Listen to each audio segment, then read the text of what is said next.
सोमवार की अष्टमी के दिन भगवान शंकर को बेलपत्र समर्पित जरूर करना चाहिए, वो भी शाम के समय पर। आप लोग तो जानते होंगे कि सोमवार की जो अष्टमी होती है शंकर और पार्वती के मिलन का दिन होता है। साल भर में लगभग 4 या 5 सोमवार की अष्टमी पड़ती है, इससे ज्यादा नहीं पड़ती। अगर घर में संपदा लक्ष्मी नहीं आ रही हो, व्यापार व्यवसाय नहीं चल रहा हो, नौकरी सर्विस नहीं मिल रही हो, बहुत तकलीफ हो, 7 बेलपत्री केसर को घिसकर चंदन बनाकर बेलपत्री पर बीच वाली पत्ती पर ओम लिखना है। दोनों पत्तियों पर भी एक आद्यशक्ति जगदम्बा के नाम की केसर की बिंदी लगाना है, दूसरे में श्री गणेश रिद्धि सिद्धि के नाम की बिंदी लगाना है।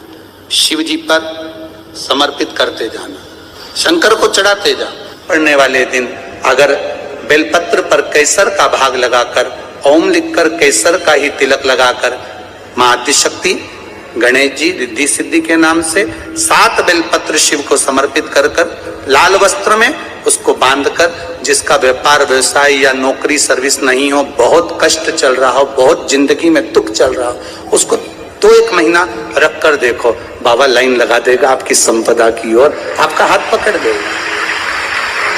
सोमवार की अष्टमी शिव को रिझाने की होती है और नहीं हो रहा काम, बहुत दिनों से लगे हो, नहीं हो रहा, हरा मूंग ले जाओ। मूंग के दाने तो रहते हैं घर में, केवल 31 मूंग के दाने लेकर जाइए, 31 चावल के दाने लेकर जाइए और 31 ही बेलपत्र लेकर जाइए।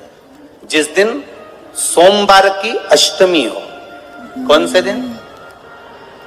सोमवार की अष्टमी हो, उस दिन शंकर जी के मंदिर में जाओ, 3 चीज लेकर जाओ, मूंग के दाने, चावल, बेलपत्र। चावल जो 31 लेकर गए हो अपनी कामना कर कर शंकर जी की देहली पर रख दो, चौखट पर, कहीं पर भी एकांत में उसको रख दिया गया।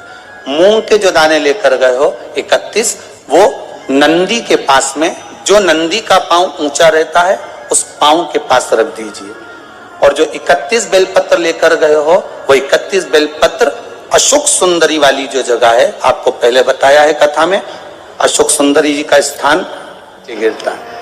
प्रत्येक शिवलिंग के सामने एक मोटी सी लाइन होगी, उस मोटी सी जो लाइन है अशोक सुंदरी, वहां पर जो 31 बेलपत्र लेकर गए हो अपनी कामना कर कर पीला चंदन लाल चंदन लगाकर उस पर समर्पित करते जाओ। उसकी डंडी जहां से पानी बहता है उस ओर होना चाहिए। आप निवेदन कर कर देखो, एक सोमवार की अष्टमी पर कर कर देखना। और अब की बार तो सावन भी है और अधिक मास भी है। प्रत्येक वर्ष का नियम है सावन की शिवरात्रि पर ऑनलाइन अभिषेक करते हो आप लोग सब ऑनलाइन अभिषेक। अब की बार 2 अभिषेक रहेंगे, एक सावन की शिवरात्रि का रहेगा और एक अधिक मास भी जो 3 साल में पड़ता है उसकी भी शिवरात्रि का रहेगा। 2 अभिषेक ऑनलाइन पड़ जाएंगे अब की बार, एक सावन की शिवरात्रि का और एक अधिक मास की शिवरात्रि का। क्योंकि अधिक मास की शिवरात्रि का एक बहुत अच्छा नियम है, अगर बना सको तो करिएगा। अधिक मास में जो शिवरात्रि आए प्रयास करना, अगर छोटी सी भी गुमठी लेकर बैठे हो, ठेला लगा रहे हो, व्यापार नहीं चल रहा, धन की कमी हो, पैसा नहीं हो, बहुत हताश हो गए हो, टेंशन में जिंदगी जी रहे हो, तो अधिक मास की शिवरात्रि मत छोड़ना। 5 दिए अधिक मास की शिवरात्रि पर जरूर लगाना। पहला शंकर मंदिर के द्वार पर, मतलब शिव मंदिर के बाहर। दूसरा बेलपत्री के वृक्ष के नीचे। तीसरा आंवले के वृक्ष के नीचे।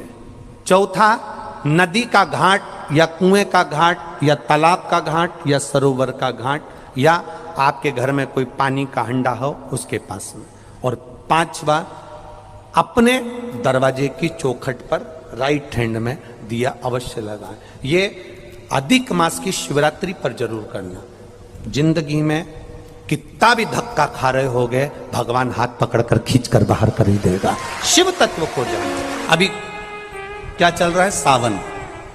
हमने पहले कथाओं में कहा, आप लोगों ने स्मरण में रखा होगा, 12 महीने शंकर जी को 1 लोटा जल चढ़ाओ, पर सावन के महीने में शंकर जी को जम के बोलो जरा 2 लोटा जल चढ़ाओ।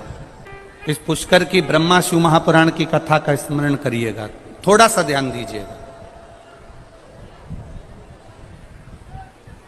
जैसे ये शिवलिंग है, ये जलाधारी है, ये यहां से जल नीचे जा रहा है। जलाधारी का जो मुख होता है वो उत्तर की ओर हो जाता है, ठीक है, समझिएगा जरा। अब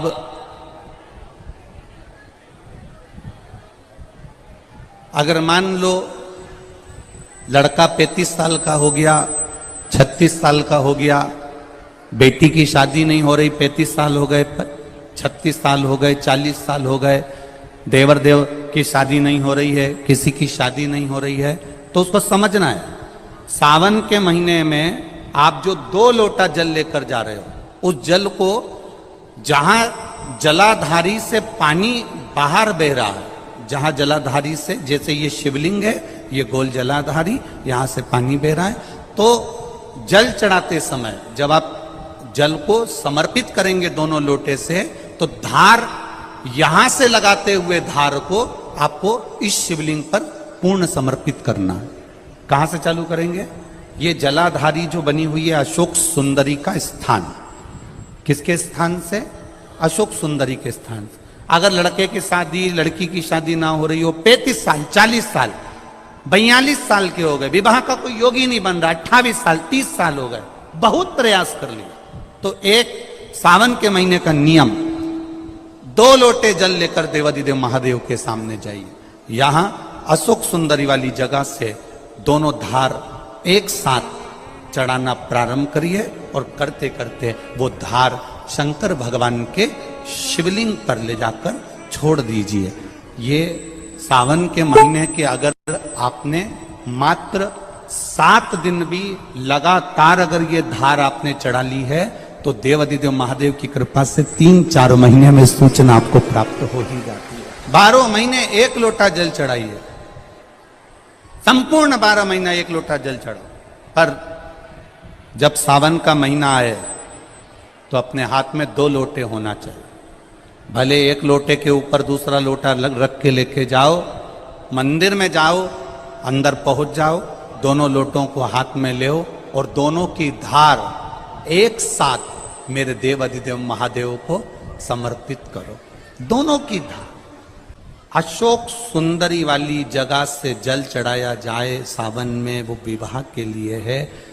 लग रहा है कोई बीमारी अपने शरीर में आने वाली है, डॉक्टर को दिखाने जाऊंगी, कोई तकलीफ बड़ी आने वाली है, कोई बड़ा रोग इस शरीर में ना आए, तो श्रावण के महीने में 3 जगह पर बेलपत्र, एक अशोक सुंदरी वाली जगह पर जिसकी डंडी का मुख जहां से पानी बहता है वहां रहे, बहुत ध्यान से सुनना।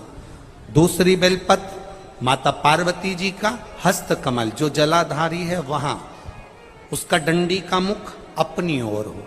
तीसरी बेलपत्र शिवलिंग के ऊपर जिसका डंडी का मुख तुम जहां बैठे हो उससे ठीक विपरीत हो।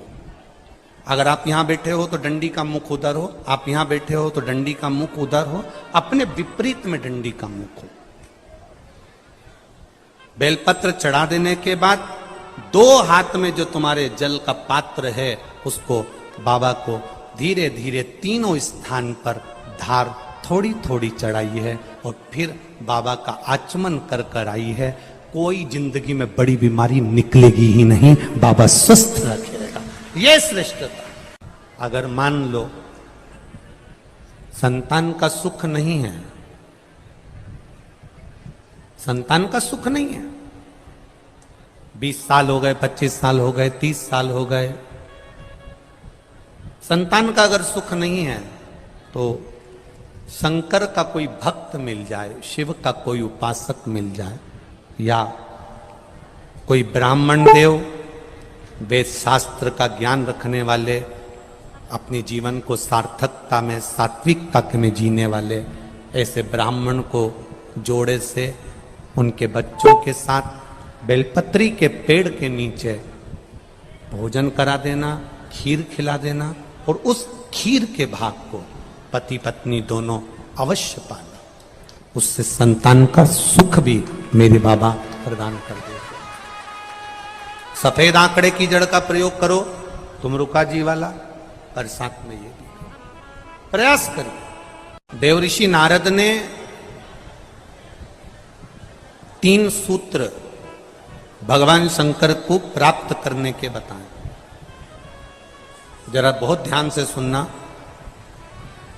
देवऋषि नारद ने 3 सूत्र भगवान शंकर को प्राप्त करने के बताए। पहला, शिवालय तक जाइए, शंकर को रिझाने का प्रयास करिए।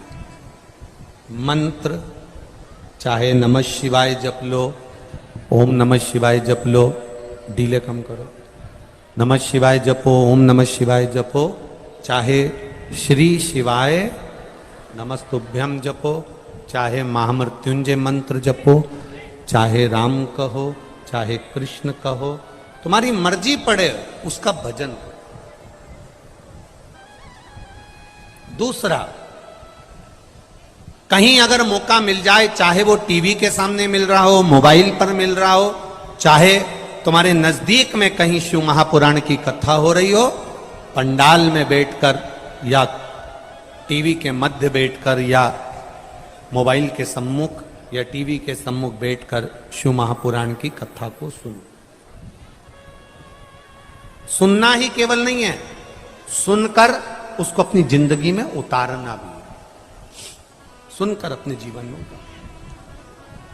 और तीसरा, अगर बन सके कहीं शंकर भगवान की कथा चल रही हो, शिव महापुराण की कथा हो रही हो, और जो शिव गण आए हों, कथा सुनने के लिए जो शिव भक्त आए हों, कथा श्रवण करने के लिए जो शंकर के गण आए हों, शिव भक्त आए हों, उनको बन सके तो कुछ या पानी पिलाकर, शरबत पिलाकर, भोजन कराकर मुख उनका झूठा अवश्य कराएं। उससे हमारे यहाँ की बरकत कभी समाप्त नहीं हो।